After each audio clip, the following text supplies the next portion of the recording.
Hello students, मैं अंजू दुआ स्वागत करती हूँ आप सबका आपके अपने यूट्यूब चैनल पर। आज की वीडियो में हम जो टॉपिक डिस्कस करने वाले हैं वो इशू ऑफ शेयर्स का ही हम कुछ एक और टर्म्स लर्न करेंगे कि शेयर्स क्या होते हैं, इसके टाइप्स क्या होते हैं। तो स्टार्ट करते हैं कि what is the shares. Shares basically क्या होता है कि जब एक कंपनी की टोटल कैपिटल डिसाइड हो गई है कि कितनी कैपिटल होगी, तो वो कुछ नंबर ऑफ शेयर्स में, नंबर ऑफ यूनिट्स में डिवाइड होती है। Means total capital of the firm divided into the small units and each unit is called share. तो जितनी भी कैपिटल है फर्म की और जितने स्मॉल पार्ट्स में, यूनिट्स में वो डिवाइड कर देते हैं, वो हर एक यूनिट होता है आपका shares.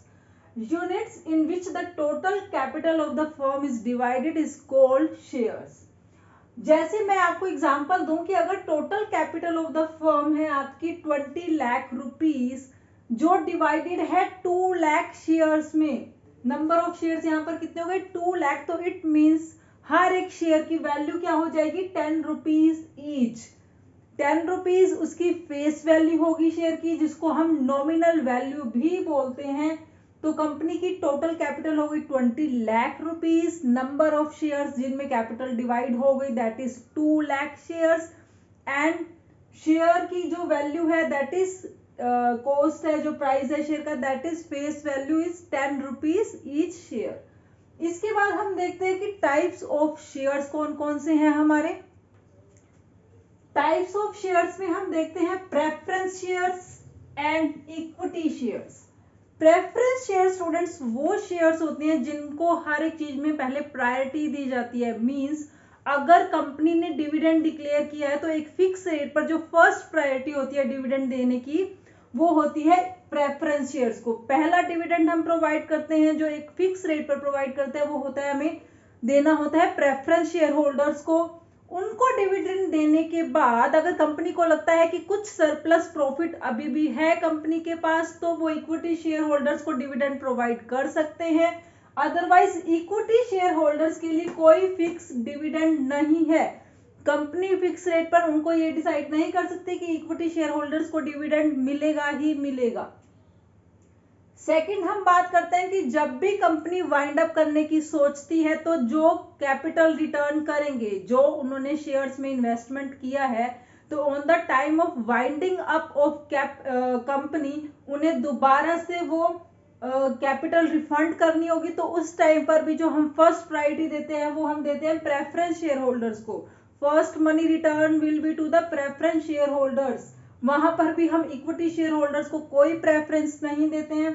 First priority will be given to the preference share holders. जितनी कैपिटल उनकी रिटर्न करनी है, पहले उन्हें कैपिटल रिटर्न की जाएगी।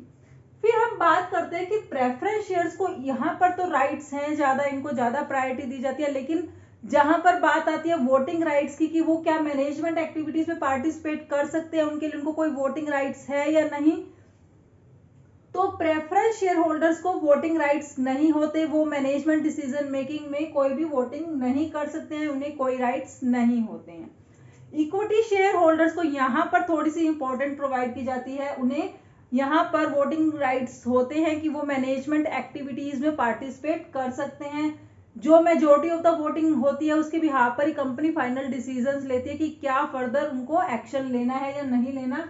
और इक्विटी शेयर होल्डर्स प्रॉपर से मार्केट की सिचुएशन पर डिपेंड करते हैं, तो इनमें जितना हाई रिस्क होता है उतना भी high rewards in terms of profits, मतलब high risk and high profit होता है हमारा इक्विटी शेयर्स में।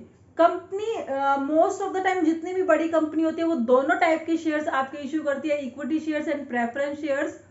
जो स्मॉल लेवल की कंपनीज होती है वो आपके इक्विटी शेयर्स ही ज्यादा इश्यू करती हैं। तो बेसिकली अगर हम बात करते हैं preference shares and equity shares की, तो दोनों टाइप के ही शेयर्स इशू किए जाते हैं। और प्रेफरेंस शेयर्स वालों को ज्यादा राइट्स होते हैं, उन्हें प्रायोरिटी दी जाती है। जब भी पेमेंट करनी होती है डिविडेंड की या ओवरऑल कैपिटल रिटर्न किया जाता है, तब भी इनको प्रेफरेंस दिया जाता है। बट इक्विटी शेयर होल्डर्स को प्रायोरिटी प्रेफरेंस से पहले नहीं दी जाती। इनको पेमेंट करने के बाद जो भी सरप्लस मनी होगी उसके बिहाफ पर हम इक्विटी शेयर होल्डर्स को पेमेंट कर सकते हैं। उन्हें वोटिंग राइट्स होते हैं, मैनेजमेंट में पार्टिसिपेशन कर सकते हैं कि फाइनल डिसीजंस कैसे लिया जाए। तो ये था हमारा equity and preference share holders के बारे में। नेक्स्ट कुछ एक और इम्पोर्टेंट टर्म्स है जो अभी हम यहाँ पर डिस्कस करेंगे, जैसे कि डिविडेंड डिविडेंड क्या होता है, और इसके अलावा आपका प्रोस्पेक्टस क्या होता है, या फिर मिनिमम सब्सक्रिप्शन क्या होता है, वो हम टर्म्स डिस्कस करते हैं। डिविडेंड हमारे प्रॉफिट का वो पार्ट जो प्रॉफिट कंपनी ने अर्न किया है, तो प्रॉफिट का वो पार्ट जो हम शेयर होल्डर्स को डिस्ट्रीब्यूट करते हैं। जैसे आपने जनरली देखा होगा कि जब भी कोई आप सेविंग करते हैं बैंक में, आप कोई फिक्स डिपॉजिट करते हैं, मीन्स कहीं भी कोई इन्वेस्टमेंट करते हैं, तो आपको कुछ ना कुछ रिटर्न वहां से मिलता है। जनरली हम देखते हैं कि इंटरेस्ट हमें मिलता है। तो सेम एज इट इज जिन भी मेंबर्स ने, शेयर होल्डर्स ने शेयर परचेज किए हुए हैं, मीन्स शेयर्स में इन्वेस्ट किया हुआ है, तो वहां पर उनको रिटर्न की फॉर्म में उनको डिविडेंड प्रोवाइड किया जाता है। तो डिविडेंड एक टाइप से क्या है, कंपनी के प्रॉफिट का एक पार्ट है जो आप शेयर होल्डर्स को डिस्ट्रीब्यूट करते हैं।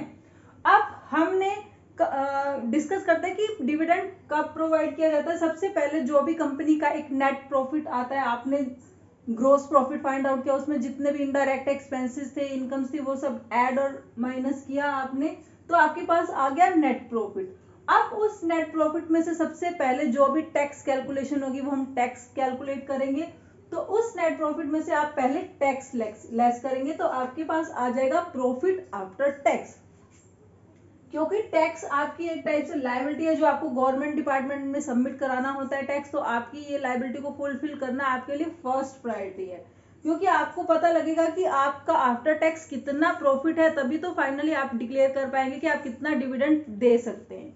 तो आपने टैक्स माइनस किया, उसके बाद आपके पास जो बैलेंस बचेगा that is profit after tax. अब इस प्रॉफिट के अमाउंट पर हम फर्स्ट डिविडेंड जो प्रोवाइड करेंगे वो हम प्रोवाइड करेंगे प्रेफरेंस शेयर होल्डर्स को, क्योंकि प्रेफरेंस शेयर होल्डर्स को हम प्रायोरिटी देते हैं।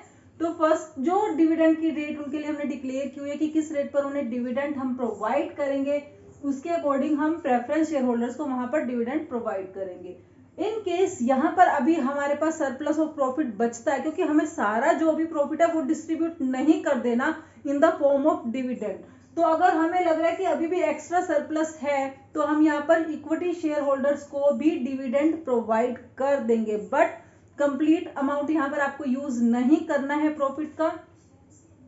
इक्विटी शेयर होल्डर्स को देने के बाद भी जो आपका यहाँ पर बैलेंस अमाउंट बचेगा, आपके पास कुछ ना कुछ बैलेंस अमाउंट प्रॉफिट का होना चाहिए, जिसे आप बिजनेस में रिटेन करके रखेंगे, ताकि इन फ्यूचर किसी भी नीड में आप वो अमाउंट का यूज कर सके। तो ये बैलेंस अमाउंट होता है रिटेन्ड अर्निंग्स, बिजनेस के लिए इसको बोलते हैं रिटेन्ड अर्निंग्स। तो स्टूडेंट्स ये था मेरा डिविडेंड का पार्ट कि डिविडेंड क्या होता है।